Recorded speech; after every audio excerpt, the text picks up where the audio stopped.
2022년 3월 22일 한국뉴스입니다. 문재인은 21일 윤석열 대통령 당선인의 대통령 집무실 용산 이전 계획을 무리하다고 규정하면서 안보를 이유로 들었다.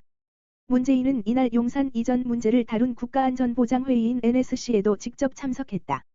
문재인은 북한이 남북공동연락사무소를 폭파했을 때에도 NSC에 참석하지 않았다. 이 때문에 문재인이 윤 당선인의 대통령 집무실 용산 이전을 사실상 반대하며 발목 잡기에 나섰다는 비판이 나온다.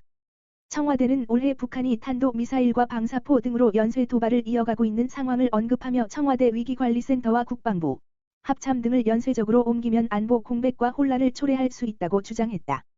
청와대 관계자는 4월 중에는 북한의 연례적 행사가 예정되어 있고 그 가운데 현재 올해 들어서만 10번째 미사일 발사를 하는 등 북한의 미사일 발사 흐름이 지금 지속되고 있는 상황이라며 4월 중에는 한미 간 연례적인 훈련 행사가 있는 시기인 만큼 이 시기가 한반도의 안보에 있어서 가장 위기가 고조되는 상황이라고 판단한다고 했다.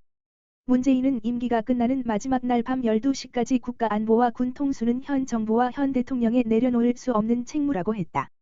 그러나 문재인은 그동안 북한 도발 때마다 청와대는 우회적으로 비판만 할 뿐 대화를 강조해온 데다가 NSC도 직접 주재하지 않은 경우도 많아 이날 주장한 논리가 잘 납득이 가지 않는다는 지적이 나온다. 특히 윤 당선인이 20일 대통령 집무실의 용산 이전 계획을 밝힌 하루 만에 문재인이 청와대 위기관리센터를 찾아 NSC 확대관계장관 회의에 참석해 용산 이전이 타당한지를 논의한 것도 좀처럼 이해되질 않는다는 비판도 있다. 문재인은 2020년 6월 북한이 남북공동연락사무소를 우리 정부 동의 없이 폭파했을 때에도 NSC에 참석하지 않았었다. 야권에서는 문재인이 이제 반대를 위한 반대를 하고 있다고 비판했다. 청와대의 제동으로 취임 첫날 서울 용산 대통령 집무실 출근이 무산된 윤석열 대통령 당선인이 5월 10일 통이동 당선인 집무실에서 임기 첫날을 시작하기로 했다. 대통령이 본인 의지로 청와대 밖에서 직무를 시작하는 헌정사상 초유의 상황이 벌어지는 셈이다. 하지만 경호가 취약한 대통령직인수위원회 사무실에서 대통령의 직무가 현실적으로 가능한 것인지 국방부 청사로의 이전 작업은 얼마나 늦춰지는 것인지에 대해서는 윤 당선인 측도 정확한 입장을 밝히지 않았다. 문재인이 가장 대표적인 정권 인수인계 업무의 필수 사항에 대해 협조를 거부한다라는 김은혜 당선인 대변인의 표현에선 윤 당선인의 불쾌감이 고스란히 묻어난다. 이처럼 신구 권력이 정면 충돌하면서 문재인이 청와대 관저를 떠나는 시점이 달라질 수 있다는 관측이 나온다. 5월 10일 0시가 되면 문재인은 전직 대통령 신분이 되고 대통령의 법적 권한은 윤 당선인에게 넘어간다. 역대 대통령들은 전임자가 임기 마지막 밤을 관저에서 보낸 뒤 취임식 당일에 청와대를 떠나는 것을 양해해줬다. 노무현 전 대통령도 2008년 2월 25일 오전 10시 30분 청와대를 나왔다. 노 전 대통령은 임기 마지막 날 청와대에서 전현직 장차관 230여 명과 함께 고별 만찬을 했고 이튿날 청와대를 나와 이명박 전 대통령의 취임식에 참석한 뒤 봉하마을로 향했다. 이명박 전 대통령은 후임인 박 전 대통령이 이삿짐을 들여놓을 수 있도록 2013년 2월 24일 오후 4시 청와대를 떠나 서울 강남구 논현동 사저로 돌아갔다. 임기 종료보다 8시간 앞서 청와대를 비웠고 밤 12시까지 국가지휘통신망은 논현동 사저에 유지됐다. 반면 윤 당선인 측은 임기 시작과 동시에 청와대를 개방한다는 약속을 명분 삼아 법대로 문재인이 5월 9일 밤 관저를 비울 것을 압박할 것으로 보인다. 김 대변인은 5월 10일 0시부로 윤 당선인은 청와대 완전 개방 약속을 반드시 이행하겠다고 강조했다. 전임자에 대한 배려는 할 생각이 없다는 얘기다. 윤석열 대통령 당선인 측은 22일 5월 10일 0시부로 청와대 완전 개방 약속을 반드시 이행하겠다고 한 데 대해 공식 업무를 시작하는 날인 만큼 책임감 있게 국민과 한 약속을 지키겠다는 것이라고 그 취지를 설명했다. 김은혜 당선인 대변인은 이날 오전 브리핑에서 현재 문재인 정부 임기가 남은 상황에서 청와대를 개방하겠다는 말은 임기 전에 청와대를 비워서 시쳇말로 방을 빼야 한다는 것인지 이게 정권 이양 과정의 올바른 과정으로 보고 있는지에 대한 질문을 받자 저희는 무서운 세입자가 아니다라며 이같이 밝혔다. 그러면서 주무시는 분을 저희가 어떻게 나가라고 하느냐고 덧붙였다.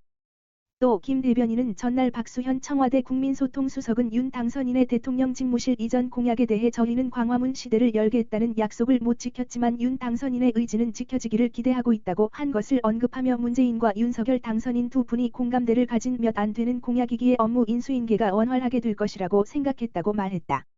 여성가족부가 윤석열 대통령 당선인 인수위원회 업무보고 일정도 통보받지 못한 것으로 확인됐다. 사실상 여가부 폐지 수순이 아니냐는 관측이 나온다. 여성가족부 관계자는 21일 업무보고 일정에 대해 아직 연락받은 바 없다고 말했다.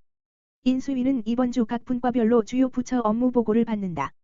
차관과 기획조정실장 등이 나서 인수위의 업무 보고를 브리핑할 예정이다. 업무 보고는 차기 정부의 정책적 우선순위를 설정하고 정부 조직 개편의 밑그림을 점검하는 첫 단추로 꼽힌다. 여성가족부는 인수위원회 파견이 무산된 데 이어 업무 보고 일정도 잡히지 않으면서 사실상 폐지가 확정된 것 아니냐는 분석이다. 앞서 여성가족부는 인수위원회에 파견 직원 4명을 추천했지만 최종 배제되면서 인수위원회 184명 안에 포함되지 않았다. 당초 인사혁신처는 부처별로 인수위원회 파견 직원을 추천해달라고 요청했다. 이에 여성가족부는 국장급 2명과 과장급 2명 명단을 인수위원회에 제출했지만 인수위원회 구성에 여성가족부 인사들이 포함되지 않았다. 여성가족부 관계자는 추천 명단 중 아직까지 파견자를 공식 통보받은 바는 없다고 말했다. 여성가족부 폐지는 윤 당선인의 주요 공약이다.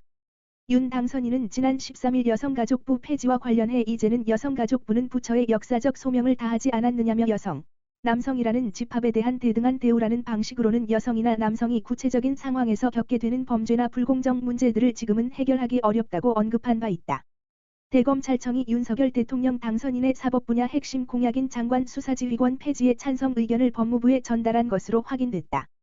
앞서 반대 입장을 피력했던 박범계 법무부 장관과 배치되는 의견을 내놓은 것이다. 21일 법조계에 따르면 주중 예정된 법무부 인수위 현안 보고를 앞두고 대검은 법무부 장관의 수사지휘권 폐지 입장에 찬성한다는 의견을 법무부에 전달했다. 장관이 일반적 수사지휘 감독권 및 인사권을 통해 검찰을 통제할 수 있음에도 구체적 수사지휘를 하는 것은 검찰 수사의 독립성과 정치적 중립성 보장에 부합하지 않는다는 게 대검의 판단이다. 이 같은 의견은 김오수 검찰총장의 재가를 거친 뒤 전달된 것으로 알려졌다. 장관 수사지휘권 폐지는 윤 당선인의 사법분야 핵심 공약이다. 윤 당선인은 지난달 14일 사법개혁 공약을 내놓으면서 장관은 정치인이고 구체적 수사지휘는 악용이 더 많아 수사 개입을 차단하려는 것이라며 수사지휘권 폐지를 약속했다. 윤 당선인은 1949년 검찰청법 제정 이래 수사지휘는 총 4차례 있었으며 이 가운데 현 정부에서 발동한 추미애 전 법무부 장관과 박 장관의 3차례 지휘권 행사를 악용 사례로 꼬집어 말했다.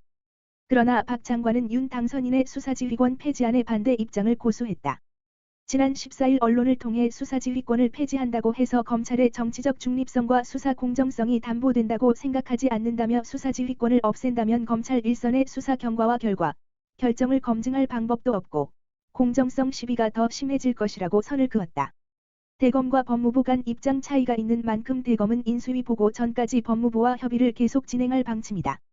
법무부 역시 인수위에 대검 의견을 포함해 보고할지를 결정하지 않은 상태다.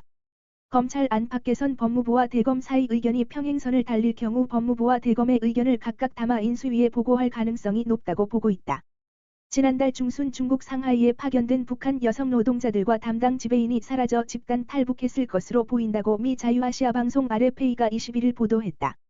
RFA에 따르면 중국 다롄의 한 대북 소식통이 지난달 중순 상하이의 의류회사에서 일하던 북한 여성 봉제공들이 코로나 방역을 위해 격리돼 있던 중 집단적으로 사라지는 사건이 발생했다고 밝혔다. 소식통은 사라진 여성 노동자들은 20명이며 관리감독 책임자인 지배인도 함께 사라졌다. 이들을 고용한 중국 회사 사장이 지배인에게 전화했으나 전화를 받지 않아 숙소에 찾아갔다가 이들이 사라진 것을 알게 됐다고 설명했다. 소식통은 실종 소식이 즉시 베이징 북한 총영사관에 보고돼 총영사관이 중국 공안에 협조를 요청하고 국경으로 향하는 철도역과 국경 초소들을 중심으로 이들의 행방을 쫓고 있다고 덧붙였다. 소식통은 이어 실종 뒤 한 달이 지나도록 사라진 사람들의 행방을 찾지 못하면서 북한 측에서는 이들이 집단 탈북했을 가능성이 크다고 보고 있다고 밝혔다. 중국 단둥의 한 대북 소식통도 상하이에서 피복공장 봉제공으로 일하는 북한 여성 노동자들을 책임지고 나와 있던 지배인 간부가 여성 노동자 20명을 통째로 데리고 사라졌다는 말을 단둥 북한 대표로부터 전해 들었다고 말했다. 그는 북한 노동자들과 지배인이 아직 잡혔다는 말이 없는 것으로 보아 안내자를 앞세운 기획 탈북으로 보인다고 밝혔다. 오늘도 시청해 주셔서 감사합니다. 구독과 좋아요 부탁드립니다.